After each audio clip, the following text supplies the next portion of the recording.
Chapter number 16 में जो हमारे टॉपिक हैं due diligence, investigation and forensic audit.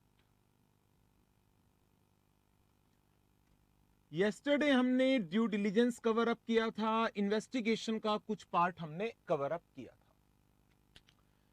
Due diligence ये वर्ड यूज किया जाता है primarily in relation to the corporate restructuring so as to advise the client about the viability of the proposed mergers, amalgamations, acquisition, takeover, venture capital financing, जो भी जिस purpose के लिए due diligence को करवाया जा रहा है। नाउ ड्यू डिलिजेंस कौन कौन से एरियाज के रेफरेंस में करवाया जा सकता है? That may be in relation to commercial activity or we can say operational aspects. It may be financial due diligence, it may be taxation due diligence, it may be information system due diligence, it may be personal due diligence, it may be legal due diligence or environmental due diligence. Thereafter फिर हमने discuss किया था कि due diligence करते वक्त आप कौन कौन से स्टेप्स को या एस्पेक्ट्स को ध्यान में रखेंगे। Number 1, to study the history of the firm या एंटिटी। देयर आफ्टर इनकी अकाउंटिंग पॉलिसी के बारे में जानिए। To study the profit and loss account items, net worth की valuation, cash flow forecast, financial projections,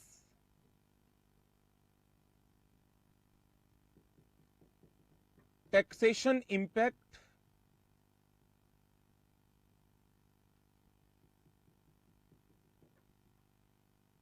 man power management consultant, man power या management या फिर लेबर या एम्प्लॉइज इंपैक्ट, स्टैट्यूटरी कंप्लायंसेस। ये कुछ मेजर एस्पेक्ट्स हैं जिनका हमें ध्यान रखना पड़ेगा while carrying out a financial due diligence. Economic environment वो भी आ जाएगा बिल्कुल बीकानेर। नाउ जब आप इन सारे कामों को कर लेंगे तो क्या आपको ड्यू डिलिजेंस की एक रिपोर्ट भी बनानी पड़ेगी। ड्यू डिलिजेंस की रिपोर्ट, ड्यू डिलिजेंस की रिपोर्ट के अंदर क्या क्या एलिमेंट हो सकते हैं? Executive summary. एग्जीक्यूटिव समरी किन चीजों की बात करती है बताएं जी। गिरीश पार्क, एग्जीक्यूटिव समरी किन चीजों के ऊपर प्राइमरी फोकस करती है? ओवरऑल, बिल्कुल ठीक, ओवरऑल। इंट्रोडक्शन, स्कोप क्या था,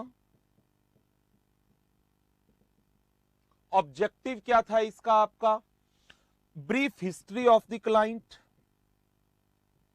वेरियस असेसमेंट्स। क्या आप मुझे एग्जाम्पल दे देंगे 5-6 असेसमेंट्स के? असेसमेंट्स किन किन चीजों की?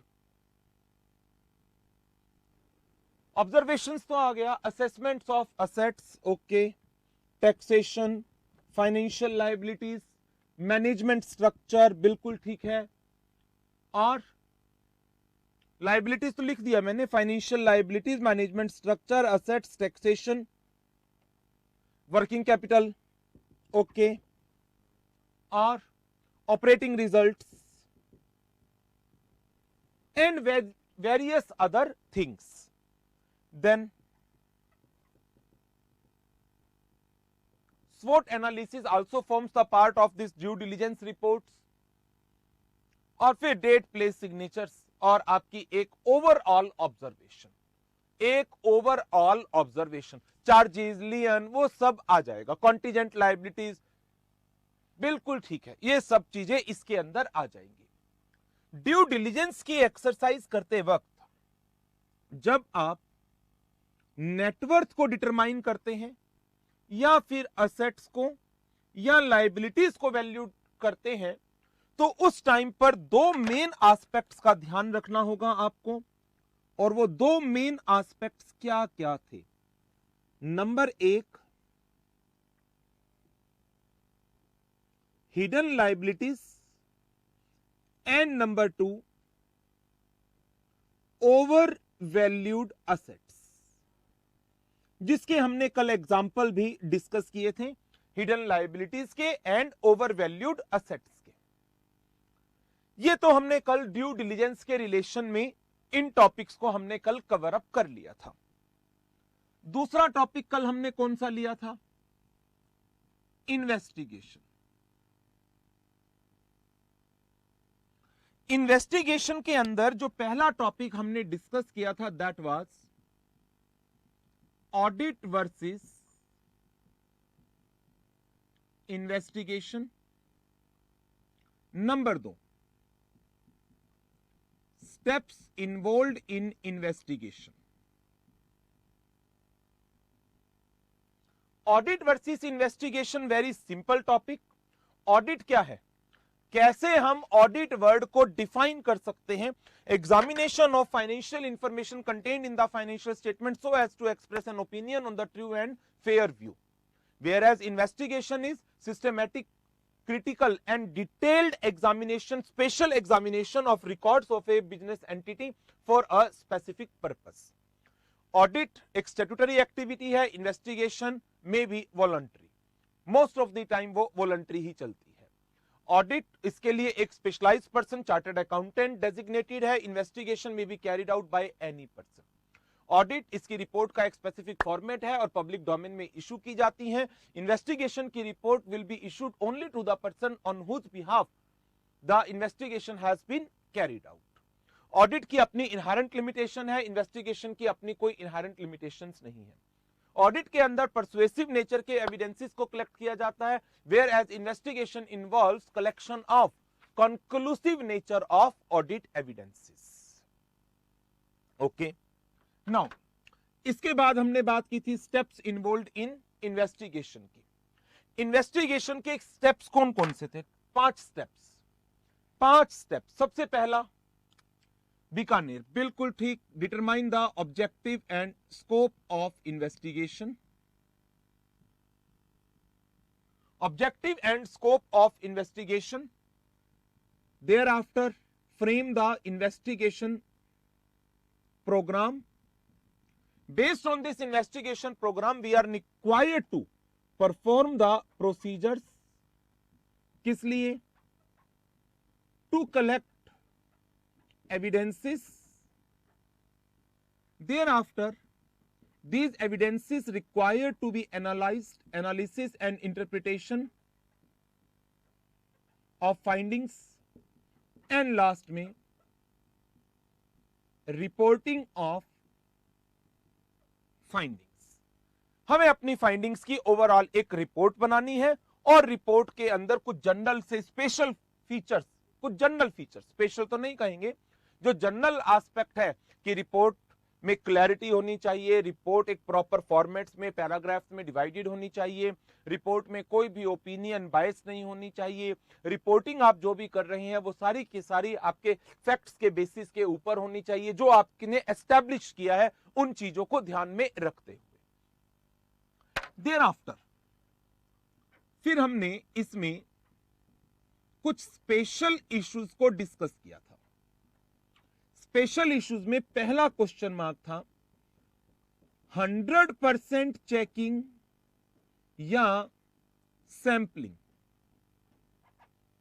100% चेकिंग या sampling,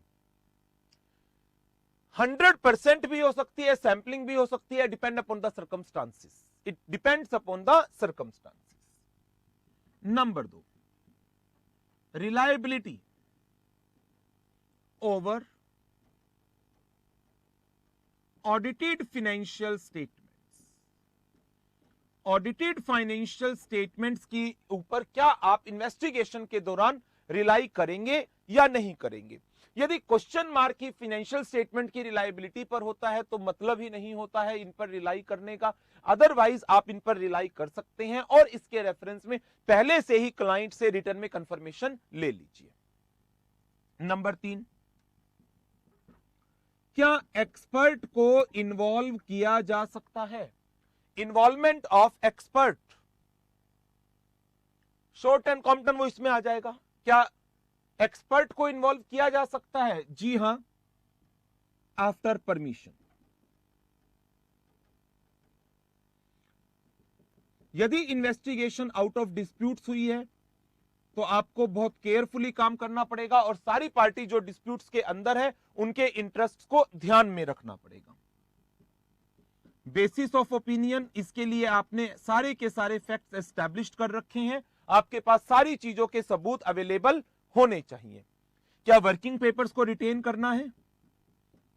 retention of working papers, yes, working papers की रिटेंशन रिक्वायर्ड है। क्या इन्वेस्टिगेटर फ्यूचरिस्टिक स्टेटमेंट्स दे सकता है? नेवर, फ्यूचरिस्टिक स्टेटमेंट नहीं दे सकता, वर्किंग पेपर को रिटेन करना पड़ेगा। बेसिस ऑफ ओपिनियन के आपके पास सारे फैक्ट्स एविडेंसेस अवेलेबल होने चाहिए। बड़े जनरल से पॉइंट्स थे जो हमने कल डिस्कस किए थे। इसके बाद फोर्थ पॉइंट वो था हमारा इन्वेस्टिगेशन की टाइप्स का। टाइप्स ऑफ इन्वेस्टिगेशन, जिसमें पहली इन्वेस्टिगेशन थी स्टैट्यूटरी इन्वेस्टिगेशन, और वो मेनली दो पार्ट में चली जाती है। Investigation into the affairs of the company, investigation into the ownership of the company. यदि investigation into the affairs of the company है तो कौन कौन से सेक्शन अप्लाई होते हैं? अफेयर्स ऑफ द कंपनी पर कौन कौन से सेक्शंस? 1, 2, 3, 210, 212 और 213। 10, 12, 13। इन्वेस्टिगेशन अंडर 210 में किन सर्कमस्टांसिस में इन्वेस्टिगेशन हो सकता है? 4 केस थे, कौन कौन से थे बताइए जी? करनाल, जलगांव, पार्केंट, स्पेशल रेजोल्यूशन का था 1, सीयू मोटो पब्लिक इंटरेस्ट में 2 हो गया, 2 स्पेशल रेजोल्यूशन हो गया, बीकानेर पब्लिक इंटरेस्ट भी हो गया। और बताएं, report of registrar under section 208, या फिर कोर्ट या ट्राइब्यूनल ने ऑर्डर पास किया है, कोर्ट या ट्राइब्यूनल ने ऑर्डर पास किया है। 212 में किसका केस आ जाता है? एसएफआईओ का केस आ जाता है। 213 के अंदर कंपनी के शेयर होल्डर ने अप्लाई किया। कंपनी में शेयर कैपिटल है तो एटलीस्ट कितने मेंबर्स ने?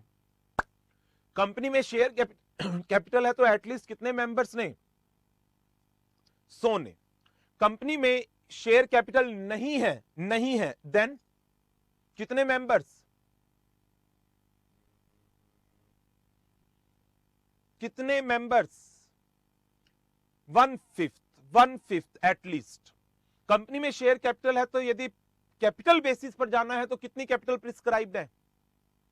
कंपनी में शेयर कैपिटल है, नंबर ऑफ मेंबर्स का कंसेप्ट इग्नोर करना है, रादर आपको वोटिंग पावर के बेसिस पर काम करना है तो कितनी? At least 1/10 voting power. या फिर क्या कोई एनी अदर पर्सन भी अप्लाई कर सकता है ट्राइब्यूनल को? एनी अदर पर्सन भी अप्लाई कर सकता है ट्राइब्यूनल को? जी हां। किन केसेस में? कौन कौन से केसेस में बताएं? डायरेक्टर का एग्जांपल दिया था, बिल्कुल फरीदाबाद डायरेक्टर का एग्जांपल दिया था। Business is conducted in a manner that is prejudicial to the interest of the company with the intention to defraud, cheating करने के लिए किया जा रहा है, साउंड बिजनेस प्रिंसिपल्स के अकॉर्डिंग काम नहीं हो रहा, इस तरह के similar provisions. Ownership section 200, member को इंफॉर्मेशन नहीं मिला, मिसफिसेंस का केस है। 216 में ऑनरशिप, जो पर्सन्स ट्रूली इंटरेस्टेड हैं एक कंपनी की सक्सेस में, एक कंपनी के फेलियर में, जिनका बेनिफिशियल इंटरेस्ट है या बेनिफिशियली शेयर होल्ड करते हैं, एग्जैक्ट ऑनरशिप को डिटरमाइन करने के लिए इन्वेस्टिगेशन में भी कैरिड आउट। इसके रिलेशन में जो पावर्स हैं इंस्पेक्टर की,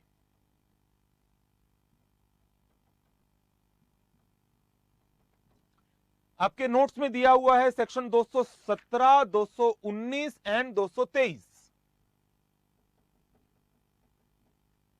217 में उसके पास जो सिविल कोर्ट की पावर होती है वो सारी है, वो किसी पर्सन को एग्जामिन कर सकता है ओथ पर, वो किसी से रिकॉर्ड्स की, डॉक्यूमेंट की डिमांड कर सकता है।